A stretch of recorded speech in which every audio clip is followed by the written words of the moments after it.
नमस्कार दोस्तों। आपने आज तक जितनी भी स्पीचेस सुनी है किसी भी एंकर की, उसमें से अगर आप फिगर आउट करेंगे कि आपको कौन-सी स्पीचेस अच्छी लगी, तो ज़्यादातर 95% ऑफ द स्पीचेस वो होंगी जिसमें स्पीकर या एंकर अपने खुद के पर्सनल एक्सपीरियंस का ज़िक्र करते हैं। Your talk should not be a basket of abstract ideas. आपकी टॉक, आपकी स्पीच, आपकी स्क्रिप्ट पूरी इमोशनल नहीं होनी चाहिए, उसमें कुछ फैक्ट्स होने चाहिए and you have a emotional touch too and most importantly you must include your personal experiences. आपको अपने पर्सनल एक्सपीरियंस लिखने हैं या ज़िक्र करना है उनका। then only you will be able to connect with the audience. There are four ways to develop speech material. चार तरीके हैं स्पीच मटेरियल को डेवलप करने के जिनसे आप ऑडियंस की अटेंशन को ग्रैब कर सकते हैं. So let us explore them. First, limit your subject. एक बार जब आपने अपना टॉपिक डिसाइड कर लिया है तो जिस टॉपिक पे और जिस एरिया पे आप बोलने वाले हो उसके इर्द गिर्द सारी डिटेल्स इकट्ठा कर दीजिए और अपनी लिमिट्स को एक्सटेंड मत करना. Don't try to cover all areas. Take one area and do it specifically. क्योंकि आपके ऑडियंस के माइंड्स की इतनी कैपेसिटी नहीं है कि आपके सारे फैक्चुअल पॉइंट्स को याद कर पाए. Second, develop reserve power.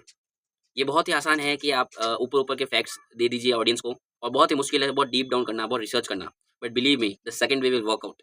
After you have narrowed your subject, जब आपने अपने सब्जेक्ट को छोटा कर दिया, now the next step is to ask yourself questions. अपने आप से सवाल पूछिए जो कि डीपन करेंगे, जो कि और गहराई तक जाएंगे आपकी प्रिपरेशन को और आपकी पूरे डीमीनियर को और एक्सटेंड एक्सक्लूसिव बना देंगे एंड पीपल विल एक्सप्लोर मोर.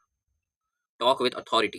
अपने आप क्वेश्चन पूछिए जैसे why do I believe this, when did I ever see this point exemplified in real life, what precisely am I trying to prove, exactly how did it happen. These are the some valid questions you must ask.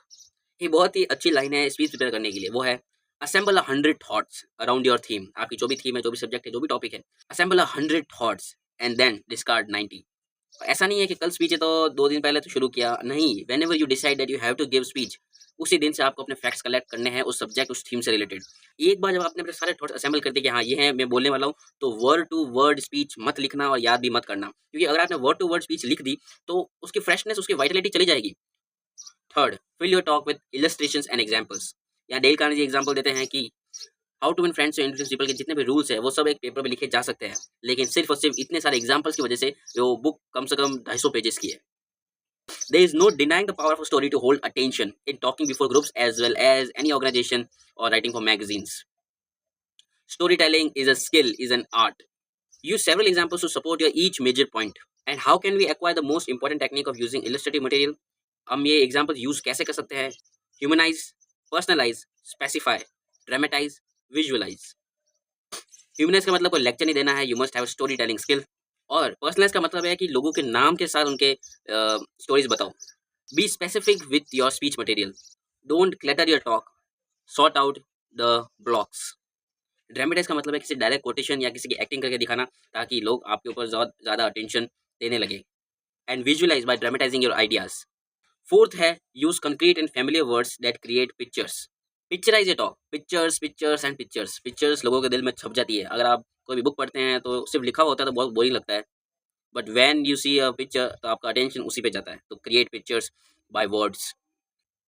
It is that detail that make the conversation fresh, vital, encourageable, and sparkle in the eyes of audience. So this was the today's lecture. I hope you enjoyed. So if you like my video, please subscribe for more such notifications. Until then, happy practice and happy learning. Thank you.